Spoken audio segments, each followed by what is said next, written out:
Jésus, avec toi, nous ressusciterons.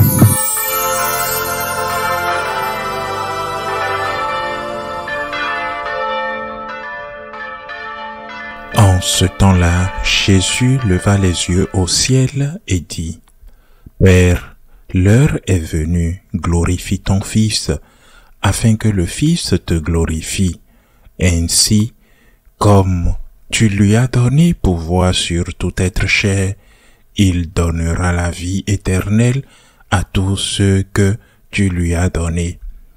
Or la vie éternelle, c'est qu'ils te connaissent toi, le seul vrai Dieu, et celui que tu as envoyé, Jésus-Christ. Moi je t'ai glorifié sur la terre en accomplissant l'œuvre que tu m'avais donnée à faire.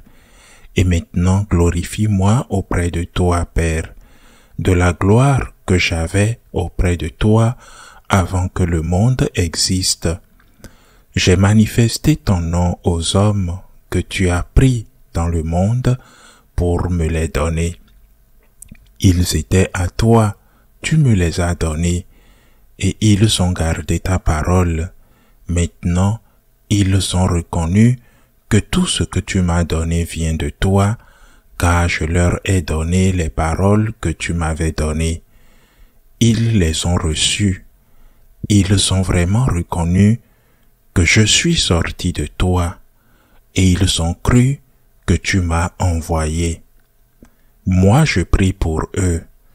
Ce n'est pas pour le monde que je prie, mais pour ceux que tu m'as donnés, car ils sont à toi. Tout ce qui est à moi est à toi, et ce qui est à toi est à moi, et je suis glorifié en eux. Désormais, je ne suis plus dans le monde, eux, ils sont dans le monde, et moi je viens vers toi. Acclamons la parole de Dieu. Lorsque notre Seigneur prononce ces paroles rapportées par l'évangéliste Saint Jean, quand il dit « L'heure est venue, glorifie ton Fils », ne pense-t-il pas et ne demande-t-il pas au Père qu'à cette heure-là, les prêtres, les pharisiens, les Romains, ou encore les Grecs, les sages, les ignorants, que tout le monde entier se prosternera devant lui quand il triomphera? N'est-ce pas cela qu'il pense? Ce que nous entendons par gloire, qui signifie simplement succès, triomphe, n'est-ce pas ce que le Christ a en tête en ce moment-là, dans son cœur? Ce n'est pas ce qu'il nous enseigne, quelle est la gloire du Christ, mais la gloire du Christ, et il le dit explicitement, il parle de la croix. Il est vrai que la croix est une porte qu'il faut franchir. On ne reste pas à la porte, on la franchit. Cette porte doit être franchise. La croix est la porte qui donne accès à la résurrection, à l'ascension. Mais cette porte doit être franchise. Et cette porte est déjà gloire. L'heure est venue, glorifie ton Fils. Comment vivons-nous la croix? Comme une malédiction? Comme un abandon de Dieu? Comme quelque chose que nous ne comprenons pas et qui nous déchire, qui nous blesse précisément parce que nous ne la comprenons pas, car il y a un mystère dans la façon dont Dieu peut nous aimer et même dans la façon dont nous pouvons comprendre les choses et en même temps permettre ce sentiment de solitude, ce vide, malgré cet amour immense de Dieu, ou cette maladie, ou un échec. Comment est-il possible que Dieu le Père aimant puisse s'unir au silence de Dieu? Telle est la croix et telle est aussi la gloire quand nous souffrons, que nous soyons coupables ou un peu ou pas du tout. Quand nous souffrons, nous sommes déjà dans la gloire. si nous le faisons unis au Christ. Si nous ne comprenons pas cela, qui est le sommet de la spiritualité catholique, si nous ne le comprenons pas, nous ne comprenons pas non plus le Christ, ni la Vierge, ni les saints. Ils ne se sentaient pas maudits lorsqu'ils souffraient, cela les peinait. C'étaient des êtres humains, et ils doutaient. C'étaient des êtres humains, mais ils se rendaient, ils avaient confiance, ils se réjouissaient. Saint François d'Assise, sur ce beau mont à Goubernia, alors qu'il avait à ses pieds le précipice d'où il avait été sauvé, attaqué par le diable, et que la pièce était déplacée pour l'embrasser, afin qu'il ne puisse tomber.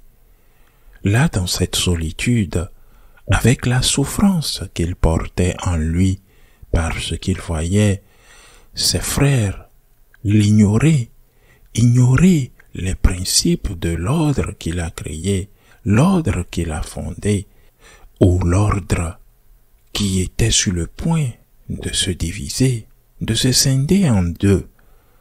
Saint François, en ce moment-là, avec ferveur, dit au Christ, « Je veux aimer comme toi et souffrir comme toi. » En réalité, c'était la même chose, car aimer comme le Christ, c'était souffrir comme le Christ, et le Seigneur lui a affligé ses blessures.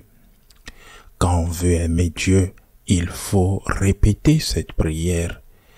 Et quand vient l'heure de la douleur, on souffre, on ne comprend pas, on se sent désemparé, abandonné, ce qui est normal.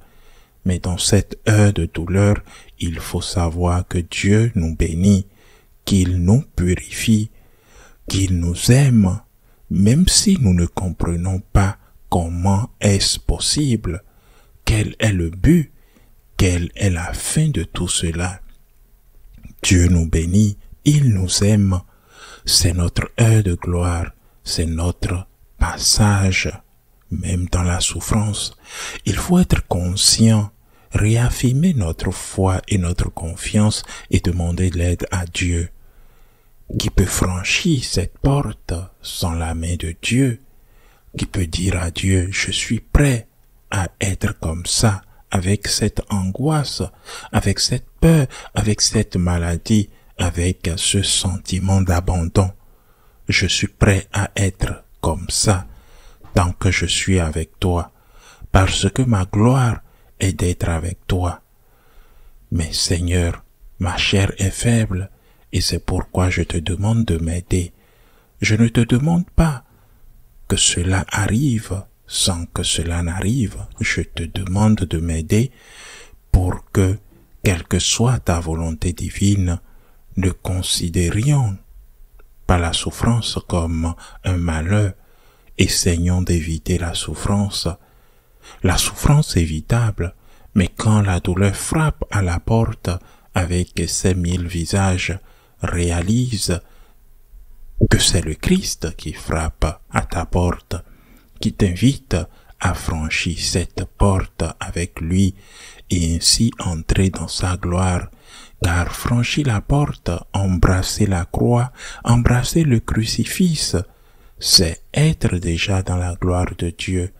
Et demandons de l'aide, car sans lui, nous ne pouvons rien faire. Ainsi soit-il.